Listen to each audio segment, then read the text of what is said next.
Light against darkness, righteousness conceded. In this Armageddon. Madagascar, c'est si loin que les événements qui s'y sont déroulés il y a 3 semaines nous ont paru plus spectaculaires que compréhensibles. C'est cette explication que nous avons demandé à Alain Cancès de nous donner.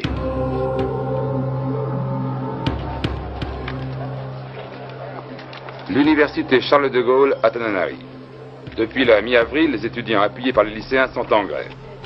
Dans la nuit du 11 au 12 mai, le président Dziran choisit l'épreuve de force. Il fait arrêter et transférer dans l'île Bagne de Nocilav près de 400 étudiants. Dès le lendemain, étudiants et lycéens descendent de l'université pour manifester au centre de la ville.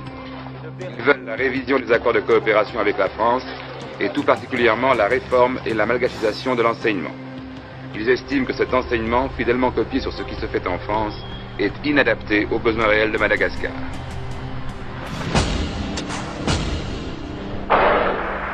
Place de l'Indépendance, les FRS, les forces républicaines de sécurité composées d'hommes de la côte, la garde prétorienne du président Dziran, ouvrent le feu. Ce document d'amateur est le seul document filmé de la fusillade qui fera, dit-on, 34 morts. On se battra encore le dimanche. Tananarive est aussitôt paralysée par la grève générale. Toute la ville semble se mettre à marcher. Cortèges et meetings se multiplient. Le général Adriamaz est nommé gouverneur militaire, mais l'armée donne l'impression de pactiser avec la foule. Elle désarme les FRS et les enferme dans leur caserne.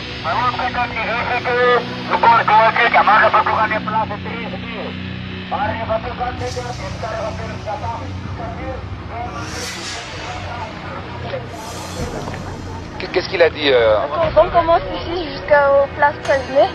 Vous allez place de l'Indépendance, à la place 13 mai maintenant, oui, c'est le nouveau nom, oui, d'accord, merci. Premier recul du président Dziran, il fait libérer les étudiants. Une foule énorme les accueille place de l'Indépendance.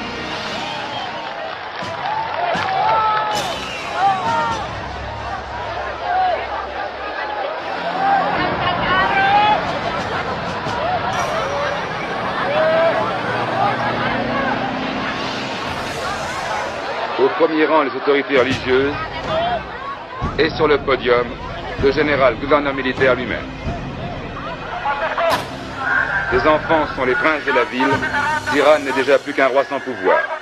Grève et manifestations se poursuivent, révision des accords de coopération, démission du président, l'armée au pouvoir.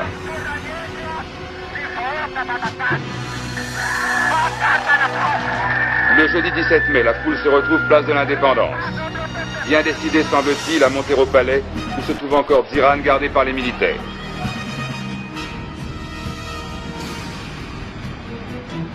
Et brusquement, sur la pression de ses conseillers, Dziran cède. Il renvoie son gouvernement. Le général Ramansoa reçoit les pleins pouvoirs. La foule la prend sur la place. Je donne le pouvoir au général de division Gabriel Ramansoa pour diriger le pays et je me charge de former de nouveaux gouvernements. Et le général vient se faire plébisciter.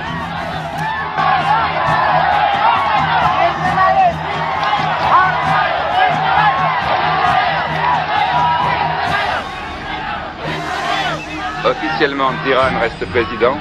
Qui s'en occupe encore? Tananarive a réussi sa révolution. Une révolution qui est avant tout celle de la bourgeoisie des hauts plateaux. Une bourgeoisie qui en avait assez d'être tenue à l'écart du pouvoir politique et plus encore du pouvoir économique. Un pouvoir politique pour l'essentiel aux mains d'un petit groupe d'hommes issus des ethnies de la côte, dans un pays où les antagonismes ethniques restent forts. Un pouvoir économique contrôlé par quelques grosses sociétés à capital étranger, c'est-à-dire français.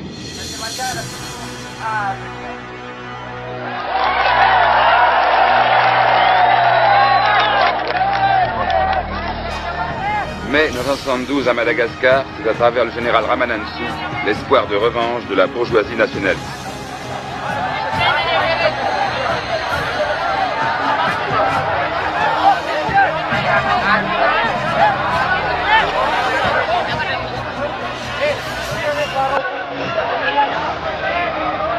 Et lors de sa première conférence de presse, le général ne citera pas une seule fois le président Dziran. Premièrement, quelle est l'étendue de mes pouvoirs? Eh bien, c'est très simple. Tout d'abord, c'est moi qui forme mon gouvernement avec des hommes que je choisis moi-même. Ensuite, je dirige le pays, c'est-à-dire que je détermine et je conduis la politique générale de la nation. Pour les juristes, cela s'appelle être le chef du gouvernement. Est-ce qu'il faut pour cela modifier la Constitution? Je leur laisse, c'est-à-dire aux juristes, le soin d'étudier la question. Ensuite, je ne manquerai pas de vous répondre. Certains aspects de la coopération franco-malgache ont paru mis en cause au cours des récents événements. Qu'en pensez-vous? Réponse.